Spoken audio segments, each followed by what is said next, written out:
าวอีมี่มื้อนี้วันพักผ่อนเขามาดุมันแท้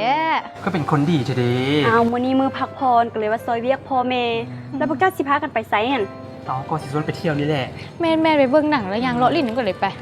ข่อยบ่ได้ไปดอกเพราะว่าอันข่อยหันน่ะเป็นอาสาสมัครสาวหนุ่มกาแดงก็มีเวียกแน่เพราะว่าอยู่องค์การกาแดงหันน่ะกับเจ้ากำลังกาเกียมเครื่องเพื่อไปซอยบรรเทาทุกข์ผู้ที่ว่าถูกผลกระทบจากภัยน้ำท่วมอยู่ต่างแขวง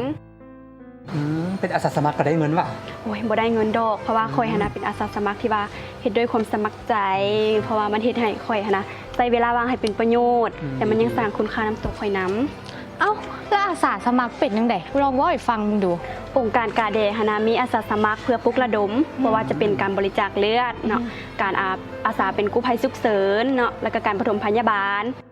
แล้วก็การขนควายบริจาคโฆษณาแล้วก็มีอีกหลายๆกิจกรรมเคลื่อนไหวเพื่อช่วยเหลือสังคมโดยบ่หวังผลตอบแทนน่าสนใจสวัสดีโอ้ยมิ้นกับพีทแม่แล้วมาชวนลูกไปลิ้นแต่ว่าลูกหนะสิไปซอยเบี้ยองค์การกระแดงเพราะว่าเพิ่นกำลังกะเกียมเครื่องเพื่อจะไปซอยผู้ที่ว่าถูกผลกระทบจากภัยน้ำท่วมโอ้ดีแล้วถ้ายุเกขึ้นมีอันนี้ไปซอยได้บ่ลูกได้แม่ไปได้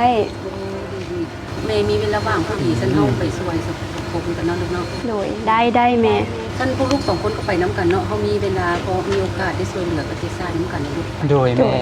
มิ้นไปน้ำกันเนาะเพราะว่าการช่วยเหลือสังคมที่ในชีวิตเรามีคุณค่าหลายขึ้นอีกได้เฮาคิดกันกับหมู่หั่นแหละไปค่อยละนางฮักพวกเจ้าดีเนาะฉันเอารถเข้าไปไว้เงินไปแล้วไปแม่บัตรกับแม่กระเรียนกันแล้วโดยนี่เข้าใจได้แม่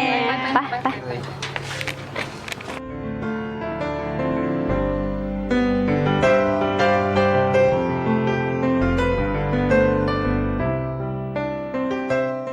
อาสาสมัครขององค์การกระแดงลาวต้องเป็นผู้ที่ห้าวหันตื่นตัวสมัครใจประกอบส่วนอย่างตั้งหน้าเข้าในเวียกงานขององค์การกระแดงลาว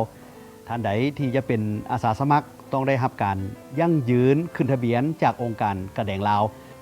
สนใจสอบถามข้อมูลที่หมายเลขโทรศัพท์021235014 Facebook และเว็บไซต์ laoredcross.org.la